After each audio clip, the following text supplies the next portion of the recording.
નમસ્કાર, પ્રણામ, સ્વાગત છે તમારું અમારી યુટ્યુબ ચેનલમાં। મિત્રો, આપણી આજની કહાની છે નાલાયક દીકરાએ તેના પિતાને મારી નાખવાનું કાવતરું કર્યું, ત્યારે તેની સંસ્કારી વહુએ તેના પતિને એવો પાઠ ભણાવ્યો કે સાંભળીને તમારા પણ હોશ ઉડી જશે। તો મિત્રો, આપણે આજની કહાની એક પારિવારિક કહાની છે અને ખૂબ જ સમજવા લાયક અને વિચારવા લાયક કહાની બનવાની છે। તો તમને વિનંતી છે કે આ વિડીયોમાં અંત સુધી જોડાયેલા રહેજો અને વિડીયો પસંદ આવે તો વિડીયોને લાઈક અને શેર કરજો। અને જો તમે આવી જ કહાની સાંભળવા માંગતા હોય તો આ ચેનલને સબસ્ક્રાઇબ જરૂરથી કરી લેજો તથા કોમેન્ટ બોક્સમાં સાચી શ્રદ્ધાથી હર હર મહાદેવ લખી દેજો, જેથી ભગવાન ભોલેનાથની કૃપા હંમેશા આપણા સૌ પર બની રહે। તો ચાલો મિત્રો, શરૂ કરીએ આજની કહાની। બેટા, આમ તો હું જીવનમાં 65 વર્ષ વિતાવી ચૂક્યો છું। હવે વધારે ન જીવાય તોય શું, ઘણું બધું જીવ્યો, પરંતુ જિંદગીને બરાબર માણી તો નથી શક્યો, પરંતુ જાણી જરૂર શક્યો છું। જવા દ્યો ને એ બધી વાતોને। મારી મૂળ વાત એ હતી કે આ ઉંમરે હવે લાંબુ જીવવાનો મોહ ન રાખવો જોઈએ, પરંતુ કોણ જાણે કેમ તું આ ઘરમાં જ્યારથી આવી ત્યારથી મને થોડુંક વધારે જીવી લેવાની ઈચ્છા થાય છે। ધીમે ધીમે હસતા હસતા પોતાના એક હાથમાં ચાની રખાવી અને મેથીના તાજા જ બનેલા થેપલાઓનો કડકો બીજા હાથમાં રાખતા રાકેશભાઈ બોલ્યા, ત્યારે કંઈક વિશિષ્ટ હાસ્ય સાથે રેખાએ કહ્યું, થોડું વધારે નહીં બાપુજી, તમારે તો પૂરા 100 વર્ષ જીવવાનું છે। હજી તો તમારે કેટલું બધું કામ કરવાનું બાકી છે। ત્યારે રાકેશજીએ થેપલાનો કટકો પોતાના મોંમાં મૂક્યો નહોતો અને ચાની રકાબી પણ પોતાના હાથમાં જ પકડી હતી। એ બંને વસ્તુઓ કરતાં એમને અત્યારે તેની પુત્રવધુ રેખા સાથે વાત કરવામાં વધારે રસ હતો। રેખાએ એમના વક્તવ્યનો એ વિશિષ્ટ હાસ્ય સાથે જે પ્રતિભાવ આપ્યો એ સાંભળીને તો રાકેશજીના ચિત્તમાં એમને રોમાંચક કરે એવું કંઈક સળગ્યું હતું। અત્યાર સુધી તો એમની નજર વાતચીત કરતી તેમની પુત્રવધુ રેખાના મુખ તરફ જ હતી। રેખાના પ્રતિભાવના ચિત્તાર્થથી પ્રેરાઈને તેમને એવું લાગ્યું કે એમને પણ વાત કરવામાં રસ પડ્યો છે। ત્યારે જ પોતાના સસરાની નજર શેની મૂંઝણી કરી રહી હતી એનો ખ્યાલ આવતા જ રેખા શરમાઈને રસોડામાં ચાલી ગઈ અને રાકેશના કુટુંબમાં આવનાર નવું સભ્ય પોતાની પુત્રવધુ રેખાના સંસ્કારો લઈને તો આવે તો કેવું સારું। આ કાંટા અને ઝાંખરાના રણ જેવા ઘરમાં બહારથી આવનાર રેખા લીલોછમ રણદ્રીપ બનીને આવી હતી। એના દ્વારા જ ઘરની શૃંખાને સંવેદનહીન હવાને સંસ્કાર અને મમતાની શીતળ લહેરોથી બદલી નાખે એવી વધુ એક વ્યક્તિના આગમનનો અણસાર રાકેશને સંભળાવા લાગ્યો હતો। ઉતાવળ ના કરશો, બીજું થેપલું લાવું છું, હજી બીજી ચા પણ છે, રેખા રસોડામાંથી જ બોલી। ત્યારે રાકેશાનું મન હર્ષથી પુલકિત થઈ ગયું અને રેખાના હાવભાવ પરથી જ તેમણે પોતે કરેલું નિદાન સાચું હોવાનું અનુમાન રાકેશે કરી લીધું હતું। રેખાને પુત્રવધુના રૂપમાં એ ઘરમાં આવ્યાને 3જું વર્ષ ચાલતું હતું। એ પહેલા તો આખી જિંદગી ઉપેક્ષા અને કઠણાઈઓને વેઠતા રાકેશે જીવન પ્રત્યેનો મોહ ગુમાવી દીધો હતો। જાજુ જીવવાની હવે તેમને જરાય અસંભા નહોતી અને વિદાય વેળા આવે એ પહેલા એમના એક દીકરાના લગ્નની જવાબદારી પતી જાય તો સારું, એટલી જ ચિંતા સાથે એમણે દિવસો પસાર કર્યા હતા। દીકરાનું લગ્ન થઈ જાય એ નિરાત અનુભવવા લાગ્યા હતા। કેવી નિરાત, સુખ શાંતિથી જીવવાની ના રે ના, એ નિરાત તો મૃત્યુની પ્રતીક્ષાની હતી અને જલ્દી ઉપડી જવાની એમણે માનસિક તૈયારી પણ કરી લીધી હતી। એટલે જ તેમને કોઈ બીમારી આવી જાય તો પણ દવા કે ડૉક્ટરની પળો જળમાં એ પડવા નહોતા માંગતા. હવે દવા ડોક્ટરની શું જરૂર છે? આ દુનિયા છોડીને જ્યાં જવું છે ત્યાં જવાના માર્ગમાં દવાને ડોક્ટરનો અવરોધ શા માટે? માંદગી તો મને રસ્તો દેખાડીને ઠેઠ પહોંચાડવામાં આવે છે. તેની મદદને તો મારે ઉત્સ્કૃત થઈને આવકારવી જોઈએ. રાકેશે આવું મનથી મક્કમ વલણ બનાવી લીધું હતું. કેવા કેવા અનુભવો કર્યા. તેથી જિંદગીમાં અનુભવોની હારમાળાનો તાજો જ અનુભવ જાણે તેમના નિર્ધારમાં વધુ બળ પૂરી પાડી ગયો હતો. બાપુજી, મને તમે મોટેથી ખાંસી ખાતા રહો છો, એ અમારી ઊંઘ બગાડો છો. ડોક્ટરને ત્યાં જઈ આવતા હો તો એટલુંય નથી ચાલતું તમારાથી. બહાર જતા જતા રાકેશે ટકોર કરી. રાકેશની ખાંસી ઉધરસ વધી ગઈ હતી અને દીકરા તરીકે માંદા બાપને ડોક્ટર પાસે લઈ જવાની પોતાની ફરજ હોવી જોઈએ એવી નિસ્બત તો એ ટકોરમાં ક્યારે અંશ પણ નહોતો દેખાતો. રેખાએ તેની નોંધ લીધી હતી અને રેખાને રાકેશજીનું આવું વર્તન બિલકુલ ગમ્યું ન હતું. પરંતુ એ કંઈ બોલે એ પહેલાં તો તેના પિતાની ઉધરસ પ્રત્યે પોતાની ચીડ દેખાવીને એ બહાર નીકળી ગયો હતો. હા ભાઈ, શું કરું? આવું તો હવે થવાનું જ છે ને. ઘડપણ છે, હવે જલ્દી અંત આવી જશે. પછી તમારે નિરાંતે આજનું રાતથી હું બહાર પરસાળમાં ખાટલો નાખી દઈશ, એટલે તમને અડચણ નહીં પડે. તમે બહારનું બંધ કરી દેજો. જતા જતા રાકેશજીના કાનને પોતાના આવા જવાબથી જાણે રાકેશને સાત્વતના મળી હોય એવું લાગ્યું. બાપુજી, તમારે પડસારમાં નથી સૂવાનું. ખુલ્લી પડસારમાં તો ઠંડી હવા લાગે છે એટલે તબિયત વધારે બગડે. તમે જ્યાં સૂવો છો ત્યાં ઘરમાં જ સૂવાનું રાખજો. એ તો કહ્યા કરે. એ પોતે તો ખાસ્તા ન કરો બોલાવે છે. એનું કંઈ નહીં. એના અવાજથી આપણી ઊંઘ નથી બગડતી. રાકેશ કરેલા ઉજરડા પણ જાણે મલમ લગાડીતી હોય એવી લાગણીથી રેખા હસતા હસતા બોલી. રાકેશજીના પિતા પ્રત્યેના નિર્મળ વર્તનથી તેના સંવેદનશીલ મનને પણ પીડા થઈ હતી. આપણે સાંજે ડોક્ટરને ત્યાં જઈ આવીશું ને તમારાથી ચલાય એવું ન હોય તો હું ડોક્ટરને ઘરે બોલાવી લઈશ. ના બેટા, એવું કંઈ કરવું નથી. હવે આવું બધું તો ચાલ્યા જ કરવાનું છે. એમાં વળી દવાને ડોક્ટરને એ ના, એવું નહીં ચાલે. તમારે જલ્દી સાજા થઈ જવાનું છે. તમે સાજા થઈ જાઓ એટલે આપણે સૌરાષ્ટ્રના પ્રવાસે જવાનું છે અને તમારે ગિરનાર પણ ચડવાનો છે.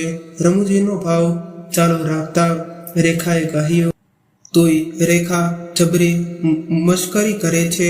જ્યારે હું સાચો નવરો હતો ત્યારે મારી ઘણી ઈચ્છા હતી, છતાં ગિરનાર ન જવાયું ને હવે તો ડેલીએ જવાનું તે જોર નથી રહ્યું. ત્યારે તું મને ગિરનાર ચડાવવાની વાત કરે છે.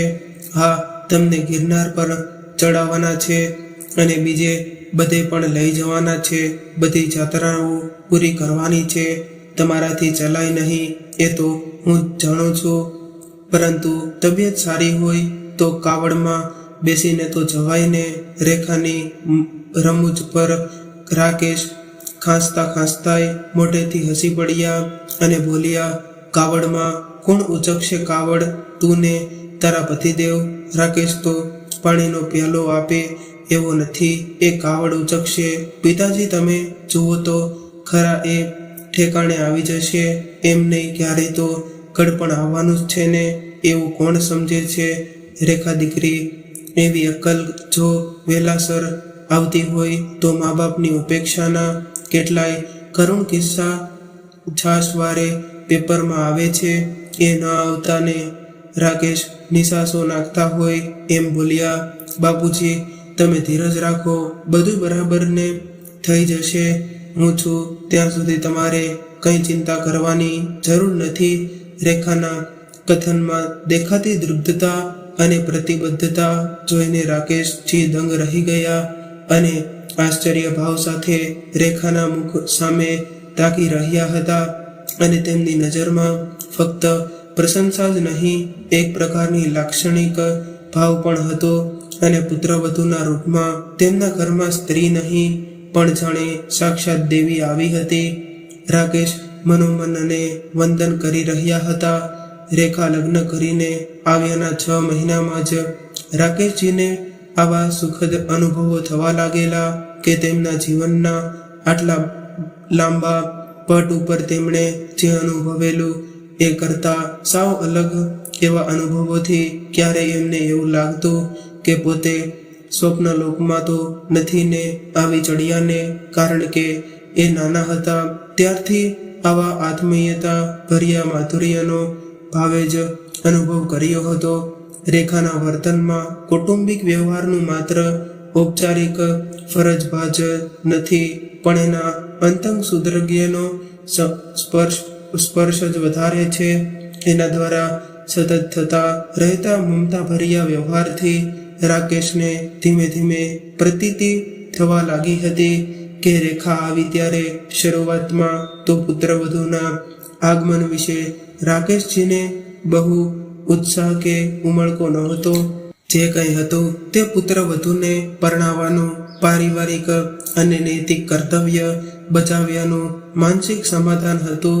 ઘરના સાવ નજીકમાં ને લોહીની સગાઈ ધરાવવું તો એમની માન મર્યાદા નહોતા રાખતા. તો આ તો બહારથી આવેલી વ્યક્તિ અને તે પાછી દીકરાની વહુ, 2 ટકની થાળી મળે તોય ઘણો. શરૂમાં તો શિવલાલનું આવું અવિશ્વાસ ભર્યું, દૂધના દાજેલા જેવું અને સાવચેતી ભર્યું વલણ હતું. પુત્રવધુઓ એટલે દીકરાને એના મા બાપ પાસેથી છીનવી લેનારી, બહારથી આવેલી લૂંટાણીઓ એવું મંદિરના બાકડે સાથે બેસતા એના મિત્ર મંગળાભાઈએ જણાવેલું. રાકેશજીના પિતાશ્રી દુર્વાસાના અવતાર હતા અને કુંભાર ટીપીને માટલું ઘડતો હોય એમ એ ઢોલ ઠપકાડીને રાકેશની ખબર લેતા હતા.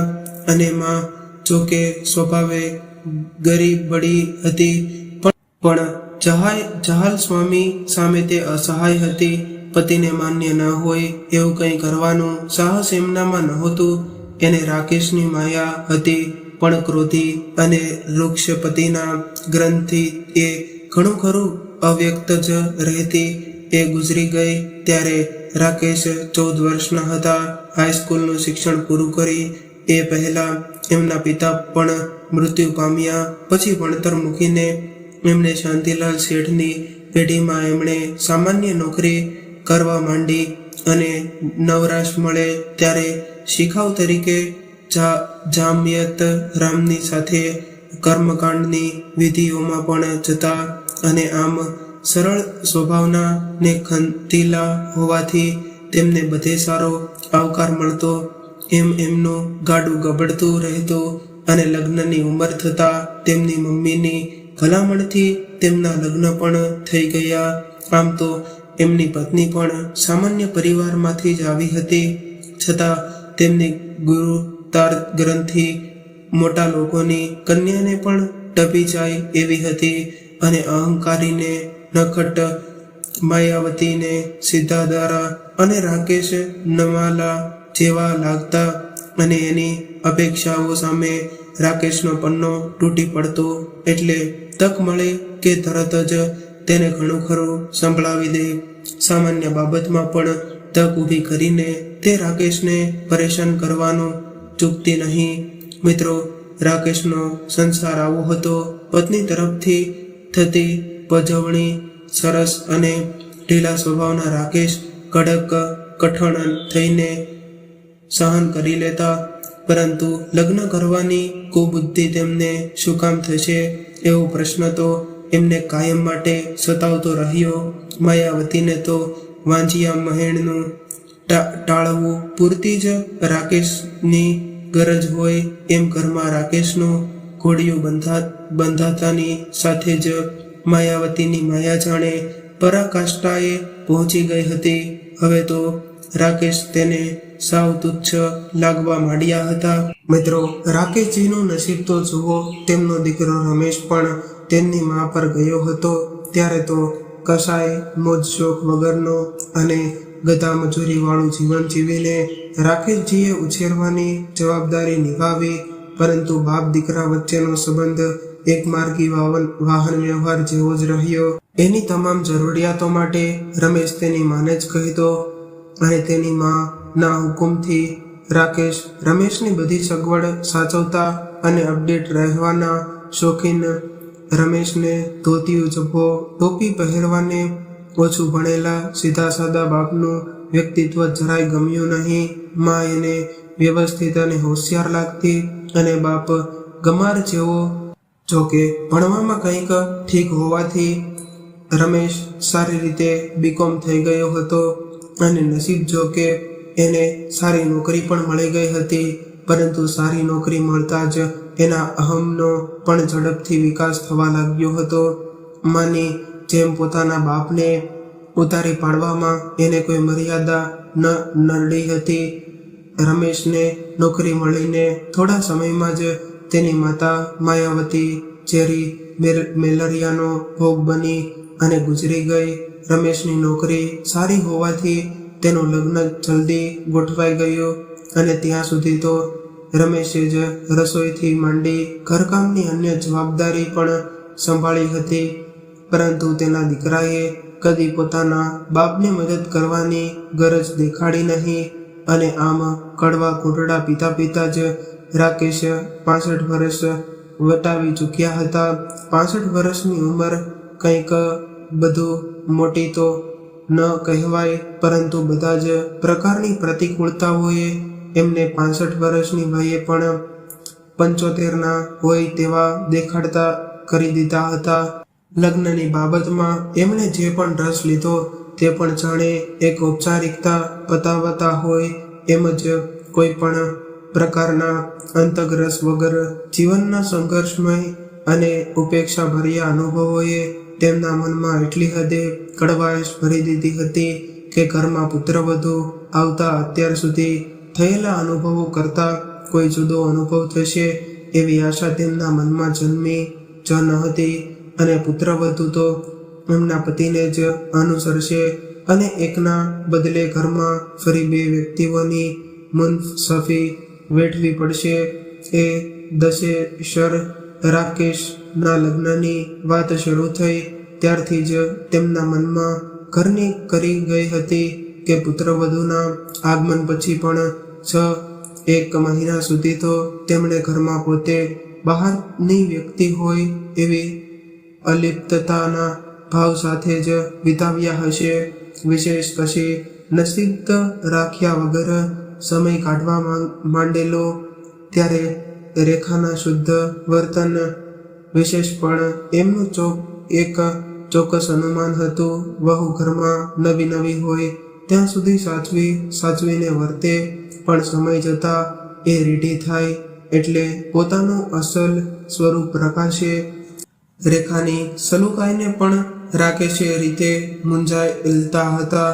પણ સમય રહેતો રહ્યો ને તેના દીકરાના લગ્નને 1 વર્ષ થયું તો પણ રેખા એવી જ માયા મમતા દેખાવતી રહી અને ઉલટું રાકેશ અનુભવવા લાગ્યા કે રેખાની એમના પ્રત્યેની લાગણીમાં ઓટ આવવાના બદલે એમાં ઉત્તરોત્તર વધારો થતો જતો હતો કે જાણે એમણે અત્યાર સુધી વેઠેલો લાગણી અને હૂંફની ખાધ પૂરવા જ એ આવી હોય. પણ બાપ પ્રત્યે રેખા આટલો બધો ભાવ દેખાડે એ રાકેશને નહોતું ગમતું. ક્યારેક ખાનગીમાં એ મુદ્દે બંને વચ્ચે ચકમણ પણ ઝરતી. હવે એ તો પીળું પાન છે, ગમે ત્યારે ખરી જશે, તું એમની ચિંતા ના કર. નવી કૂટવાળી નહીં છે એનો વિચાર કર. આકાશમાં વિસરતા જતા રેખાના પેટ તરફ નજર નાખીને માર્મિક હાસ્ય સાથે રાકેશજીએ કહેલું કે ડોક્ટરે તને પ્રિસ્ક્રિપ્શન આપ્યું હોય એ મને આપ. હું આવતી વખતે તારી દવાઓ લઈને આવીશ અને સમયાંતરે ગાયનેકોલોજિસ્ટની મુલાકાત લેતી રહેજે. જરૂર હોય તો હું પણ સાથે આવીશ. લ્યો આ પ્રિસ્ક્રિપ્શન. એ પણ દવા બાકી ન રહેવી જોઈએ. રેખાએ ભાર દઈને કહ્યું, આ તો તારી દવાઓનું પ્રિસ્ક્રિપ્શન નથી લાગતું. કાગળ પર નજર નાખતા પોતાનું મોઢું બગાડીને રાકેશ બોલ્યો કે ના, મારે હાલ કોઈ દવાની જરૂર નથી, પણ બાપુજીની તબિયત પાણી બગડી ગઈ છે. હું તેમને ડૉક્ટરને બતાવી આવું છું. તેમણે દવાઓ લખી આપી છે. ભૂલ્યા વગર લઈ આવજો. તમારે તો તેમના તરફ કંઈ ધ્યાન આપવું જ નથી. આવો તો તે કંઈ દીકરો હોય, યાદ રાખજો. ફૂટતી કૂપળમાંથી થયેલું લીલું પાંદડું પણ તમારા પગલે ચાલીને ભવિષ્યમાં પીડા પડનાર આ પાનનો એવો જ ઉપહાસ રહેશે અને ઘરના વાતાવરણમાંથી મળેલા સંસ્કાર એનો ભાગ ભજવ્યા વગર રહેશે નહીં. ચેતવણી આપતી હોય એમ ગંભીર ચહેરે રેખાએ રાકેશ તરફ આંગળી ચીંધીને એને જ પીડા થનાર પાનની ઉપમા આપતા કહ્યું, એ બહુ દૂરના ભવિષ્યની વાત છે. બાળકને કેળવણીનું આપવું હાથમાં હોય છે અને હું મારા આવનાર બાળકને પ્રતિભાશાળી વ્યક્તિત્વવાળું બનાવીશ અને તારા સસરા જેવો લણધરવર માણસ નહીં. તું જોજે ને તું આ ઘરમાં દયાની દેવી બનીને આવી છે તો કર વૃદ્ધ દર્દીની સેવા. પ્રિસ્ક્રિપ્શન રેખા તરફ ફેંકીને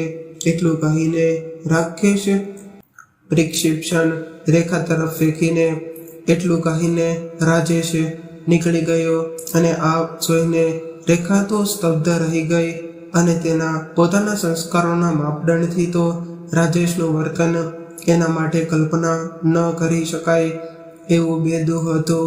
અને આ જોઈને રેખાની આંખમાંથી આંસુ સરી પડ્યા અને સગા અસહાય બાપ પ્રત્યે આટલી નિરુષ્ટતા જોઈને જાણે રેખાને પ્રચંડ આઘાત લાગ્યો હોય એમ તે ઘડીભર સુનમુન થઈ ગઈ અને પોતાના પિયરમાં આવી કઠોરતાની હાજરી એણે કદી જોઈ નહોતી. બાળપણથી જ એ જાણતી આવી હતી કે કુટુંબના બધા જ માણસો સદાય ભેદભાવ વગર પરસ્પર લાગણી અને આદરથી વર્તતા. એ નાની હતી ત્યારે કુટુંબમાં દાદા દાદી પણ હતા. એ વૃદ્ધ અને અશક્ત હતા, પણ પરિવારમાં એમનું મહત્વ જરાય ઓછું આંકવામાં આવતું ન હતું.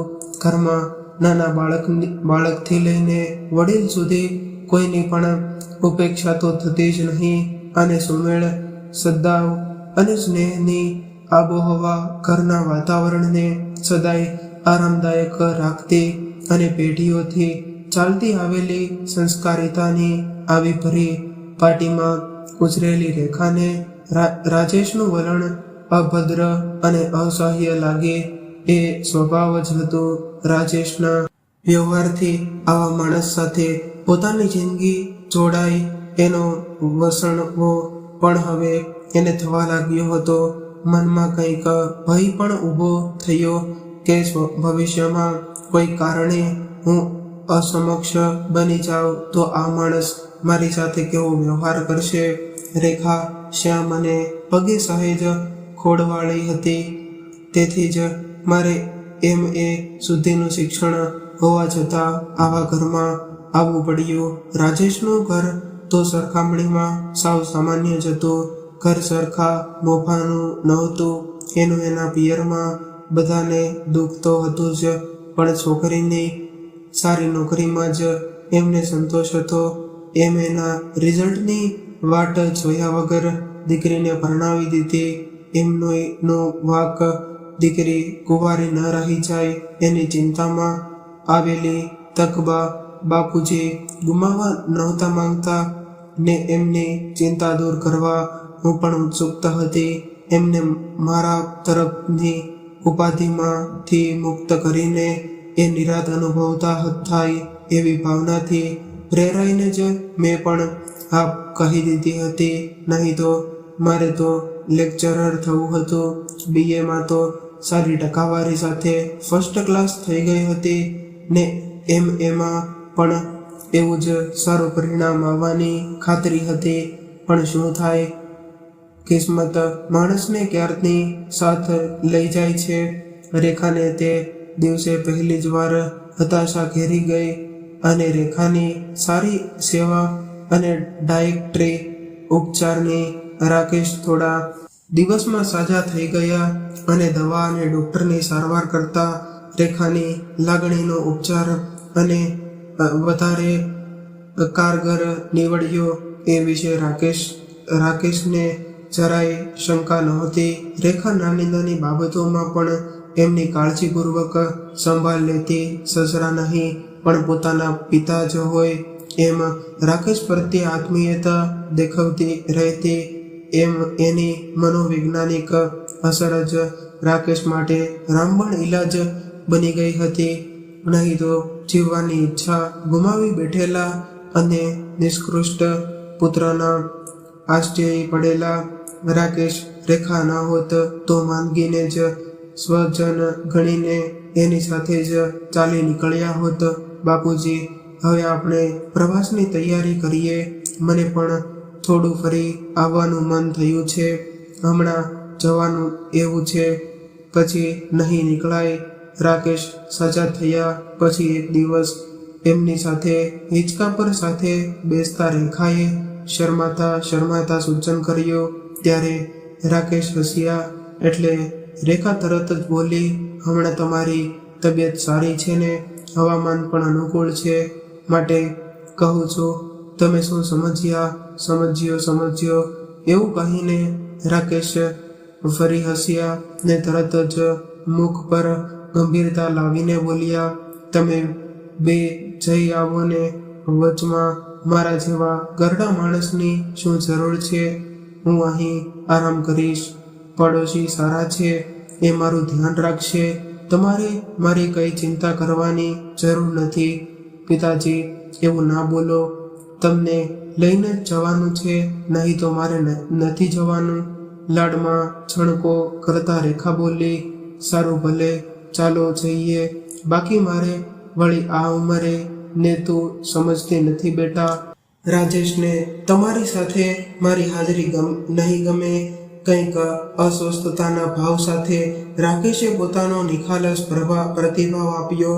ના કેમ ગમે? બાપને સાથે લઈ જવામાં ના ન આવે બેટા. આજ સુધી તો એવું જ બધું આવ્યું છે ને કે મને બાપ તરીકે ઓળખવામાં પણ એને શરમ આવે છે. ક્યારેક એણે મારી પાસે ઊભા રહીને બેસીને સરખી રીતે કોઈ વાત કરી છે? ગામડિયા જેવા દેખાતા બાપને પ્રવાસમાં સાથે લેવાની વાત જ એને વીજળીનો કરંટ લાગ્યા જેવી લાગશે. જોકે એ શું કહેશે છે કે ના પાડશે તો બીજો કોઈ રસ્તો કાઢીશું, પણ તમને મારે પ્રવાસ તો કરાવવાનો જ છે. રેખાના સ્વરમાં દૃઢતા જોઈને રાકેશને આમ તો ઘણા આનંદ થયો, પણ સાથે એટલી જ બેચેની પણ થઈ. પોતાના કારણે પતિ પત્ની વચ્ચે તિરાડ પડે એવું એ નહોતા ઈચ્છતા. રેખા પ્રત્યે એમના મનમાં બાપને દીકરી વચ્ચે હોય એવી મમતા જન્મી ચૂકી હતી.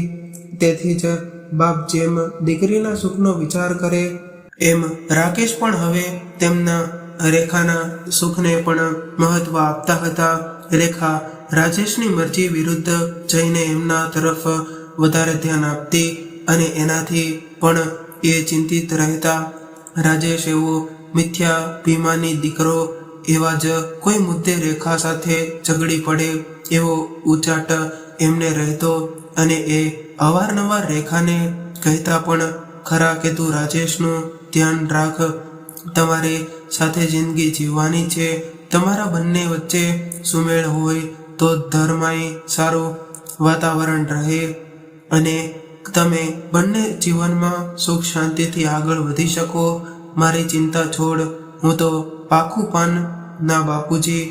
મારા પિયરમાં તમે કહો છો એવી રીતે વિચારવાનું કોઈએ મને શીખવ્યું નથી. રાકેશને વચમાં અટકાવવા રેખા બોલી, એમનું બધું સાંભળવું જ છે ને, એ જ રીતે તમારી તરફ પણ ધ્યાન આપવાની મારી ફરજ છે. તમે આવો નકામો બળાપો કરવાનું છોડી દો તો તમારી તબિયત પણ સારી રહે. કંઈક મીઠા ઠપકા રૂપમાં જ રેખાની આવી પ્રતિક્રિયા આપતી.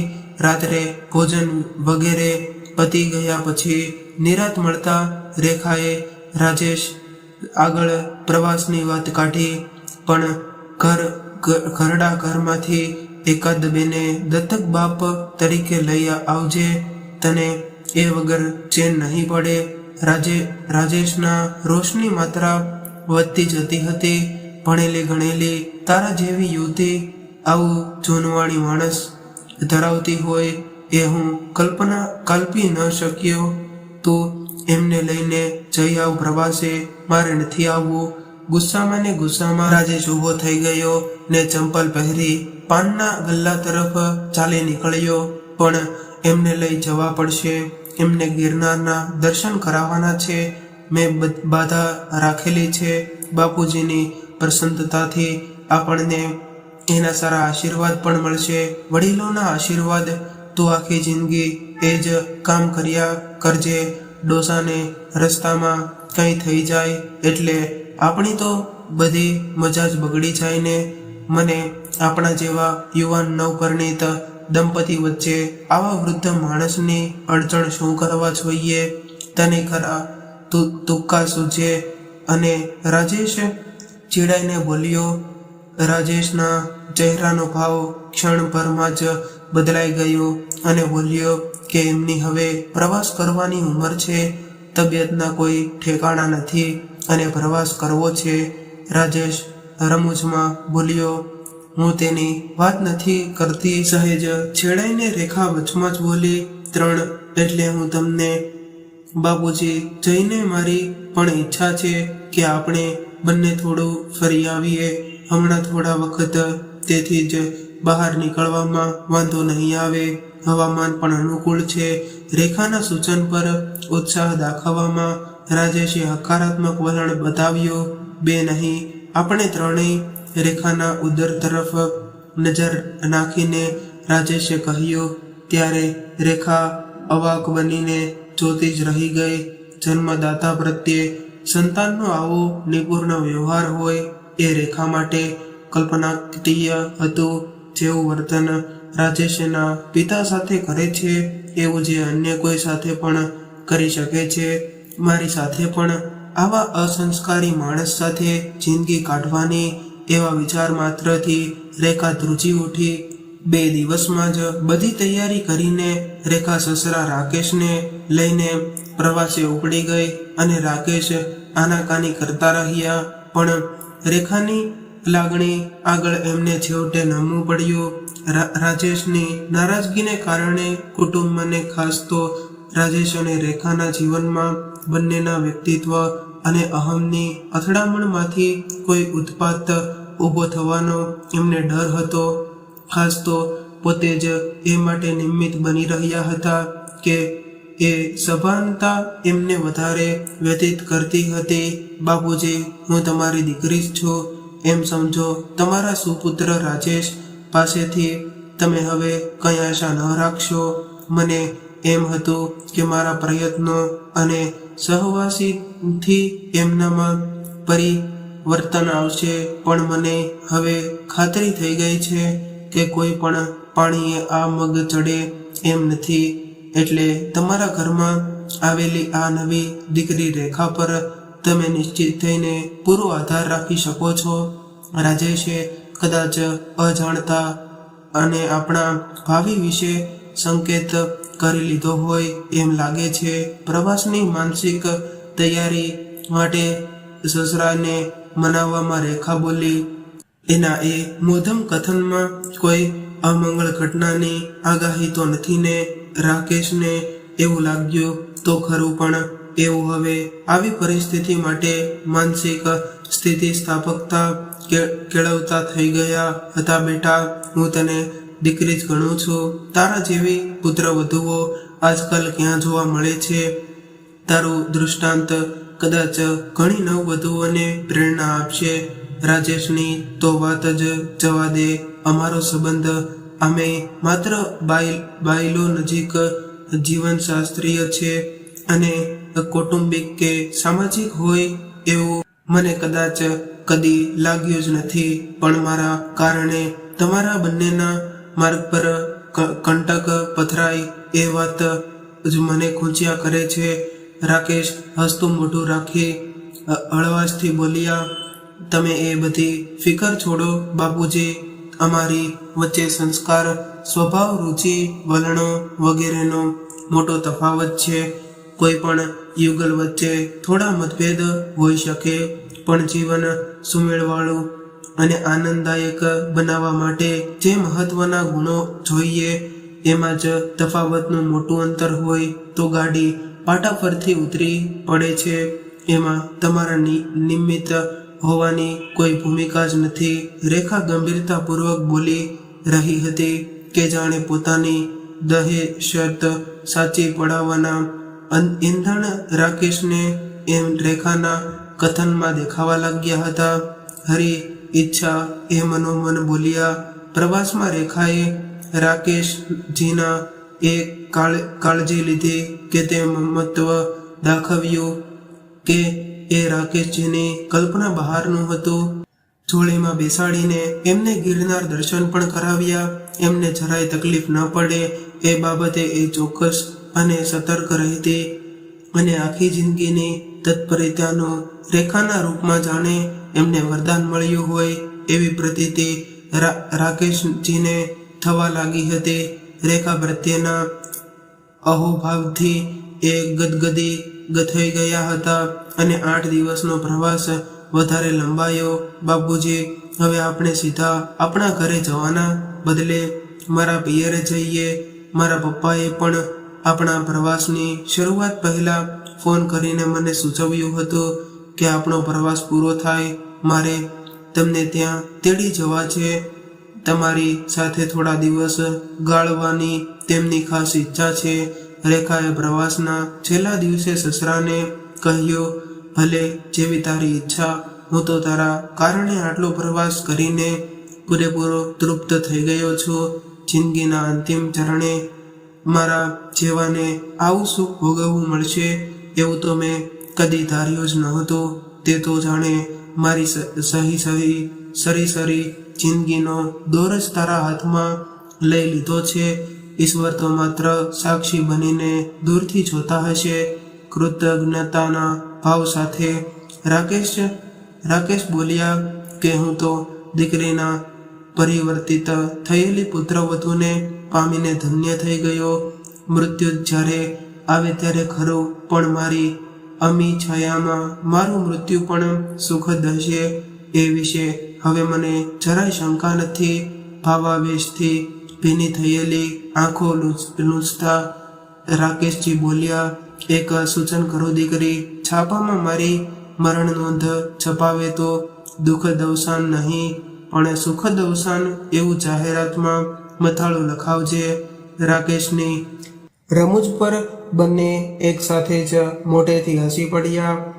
રાકેશજીની મરણાસન્ન થયેલી વિનોદ મૂર્તિ પુનર્જીવિત પામી રહી હતી અને એ જોઈને રેખાને આનંદ થયો. પોતાની માવજતની સાર્થકતાનો એ સંતોષ હતો અને રાકેશ વેવાણને મળીને ખુશ થઈ ગયા. માયાવતી અને રાજેશ દ્વારા થતી રહેલી ઉપેક્ષાની રાકેશમાં એક પ્રકારની લઘુતા ગ્રંથિ બંધાઈ રહી હતી અને એ કારણે એ ઘણો સંકોચ અને ક્ષોભ અનુભવતા હતા. પરંતુ રેખાના પિયરમાં એમને જે નિખાલસતા, સહૃદયતા અને સરળતા અને સહજ વ્યવહાર જોવા મળ્યા એનાથી એમનામાં પણ જાણે નવો આત્મવિશ્વાસ પ્રગટવા લાગ્યો અને રાકેશ ધીમે ધીમે મોકળાશ અનુભવવા લાગ્યા હતા. પ્રવાસ પૂરો થવાનો હતો. એ દિવસે રેખાને રાકેશ ઘરે પાછા કર્યા નહીં એટલે બીજા દિવસે રાજેશે ફોન કર્યો, શું થયું? જતા તો શુકન સારા થયા હશે, વળતા અપશુકન નડ્યા કે શું? ક્યાં અટવાઈ પડ્યા છો? પરણીને આવી ત્યારે સાંસારિક જીવનનું સુખ માણવા ઉપરાંત એક આદર્શ ગૃહિણી બનવાના પણ રેખાને કોડ હતા. એ સુશિક્ષિત અને પુણિત તો હતી જ ને બધે આવકાર મળે એવી સર્વપ્રેમ તાલીમ તો એણે પિયરમાંથી જ મળી હતી. એના લક્ષ્ય પ્રમાણે વર્ણવાનું એક એણે સાસરીમાં આવતા જ શરૂ કરી દીધો હતો અને પત્ની તરીકે રાજેશની બધી જ સગવડો સાચવતી અને રાજેશને એ બાબતે નિરાંત થઈ ગઈ હતી. રાજેશ તૂળ મિજાજી હોવા છતાં રેખા કોનેથી એને સાચવી લેતી અને અસંતોષ માટે ભાગ્યે જ કોઈ કારણ આપતી. રેખા જાણે કરતો પ્રાણ હોય એવું થઈ ગયું હતું. પણ રાજેશ વિના પ્રવાસે જવાનું થયું ત્યારે રાજેશે પોતાના મિજાજ પ્રમાણે કહી દીધેલું કે જાને તારા વગર અહીં કંઈ અટકી પડવાનું નથી ને તારા વગર હું સુકાઈ પણ જવાનું નથી. ખાવા પીવા માટે ઘણી બધી હોટલો છે, ઘરમાં નહીં ફાવે તો હોટલમાં જ રહીશ. પણ રેખા વગર રાજેશને હવે અકળામણ થવા લાગી હતી. ઘરને તે ઘર ને હોટલને તે હોટલ, ઘરની આરેશી હોટલમાં ક્યાંથી મળે? પણ ઘરમાં સ્ત્રી હોવી જોઈએ. સ્ત્રી વગરનું ઘર તો અપૂજ મહાદેવના મંદિર જેવું લાગે. અને રાજેશને પણ હવે પોતે અપૂજ મહાદેવ હોવાનો અહેસાસ થવા લાગ્યો હતો. રેખા દ્વારા સચવાતી સગવડ બંધ થતા જ 2 દિવસમાં જ રાજેશની શાન ઠેકાણે આવી ગઈ હતી. પણ બંને મળે પણ ઘરમાં સ્ત્રી હોવી જોઈએ. સ્ત્રી વગરનું ઘર તો અપૂજ મહાદેવના મંદિર જેવું લાગે. રાજેશને પણ હવે પોતે અપૂજ મહાદેવ હોવાનો અહેસાસ થવા લાગ્યો હતો. રેખા દ્વારા સચવાતી સગવડ બંધ થતા 2 દિવસમાં જ રાજેશની શાન ઠેકાણે આવી ગઈ હતી. પણ બંને પાસે મોબાઈલ ફોન હોવા છતાં રાજેશે એકે વાર ફોન નહોતો કર્યો. અહંકારને નમવા દે તો નહોતો અને રેખા પણ સ્વામીની હતી એટલે રાજેશની પહેલના અભાવમાં એના ફોને પણ મૌન જાળવેલું. પણ નક્કી કર્યા પ્રમાણે રેખા પાછી ન ફરતા રાજેશમાં રહેલો પતિ વિફોર્યો પતિ તરીકે ના પોતાના સર્વસ્વનું ભાન કરવા એણે રેખાને ફોન કર્યો. નારે પાછા વળતા વધારે સારા શુકન થયા તેથી અને બંને મારા પિયરમાં આવી ગયા. અમે અહીં મજા કરીએ છીએ ને તમે પણ ત્યાં કોઈ સારી હોટલમાં જલસા કરતા હશો ને? રેખા ત્યારે કટાક્ષમાં આવું બોલી, મારી ગેરહાજરી ચાલતી નહીં જ હોય. જો રેખા, હું તને કહી દઉં છું કે મારી સાથે સીધી વાત કર. રાજેશ ગરમ થઈને બોલ્યો, પતિ પ્રત્યે મારી કઈ ફરજ ખરી કે નહીં? અઠવાડિયાની મેં તને છૂટ આપી હતી એટલે તું પ્રવાસ પૂરો થતા તારે તરત ઘરે પાછા ફરવું જોઈએ ને? મને પૂછ્યા વગર બારોબાર તારે ત્યાં જવાની શું જરૂર હતી? તારું આવું બેદરકાર વર્તન મને જરાય પરવડે તેમ નથી સમજી. બેજવાબદાર વર્તન. તારા પિતાશ્રી પ્રત્યે તારી જે ફરજ હોવી જોઈએ એ મેં મારા માથે લઈ લીધી. એ બેજવાબદાર વર્તન. રેખાના સ્વરમાં પણ થોડી રોશની છાંટ આવી ગઈ. એ બધું ડહાપણ મારી સામે રહેવા દે. તું આજે ઘરે આવી જા. રાજેશે પતિ તરીકેના હુકુમના એક્કાનો ઉપયોગ કરતા રેખાને કહ્યું. અને ન આવવું હોય તો? રાજેશે એ અધૂરા વાક્યમાં ગંભીરત ધમકી આપી દીધી કે તો જો રાજેશ, હું પત્ની તરીકેની મારી બધી ફરજ યોગ્ય તરીકે બજાવતી રહું છું, પરંતુ તારે પત્ની એટલે દાસી એવું માનવાની બિલકુલ જરૂર નથી. હું પણ લગ્ન સંબંધમાં એક સરખા દરજ્જાની વ્યક્તિ છું. મારે પણ પોતાની મુનસફરી અને સ્વમાન હોય છે. હું અહીં આવી છું તો થોડા દિવસ રહીશ. બાપુજીને પણ સ્થળ ફેરવીને ને સમો વડિયા વેવાઈના સાનિધ્યની સારું લાગે છે અને અહીંયા તેમની તબિયત વધારે સારી રહે છે. એટલે 2-5 દિવસે અને અમે આવી જઈશું. એ નહીં ચાલે એમ હોય તો હું ત્યાં જ રહી જા. અને પતિ કરતા સસરાની સગવડ અગવડની વધારે ચિંતા છે. તું વૃદ્ધાશ્રમ ખોલીને ત્યાં જ રહે. 3 સભ્ય તો ઘરના છે અને બીજા પણ શોધી લાવજે. તારા માટે એ જ ઠીક છે.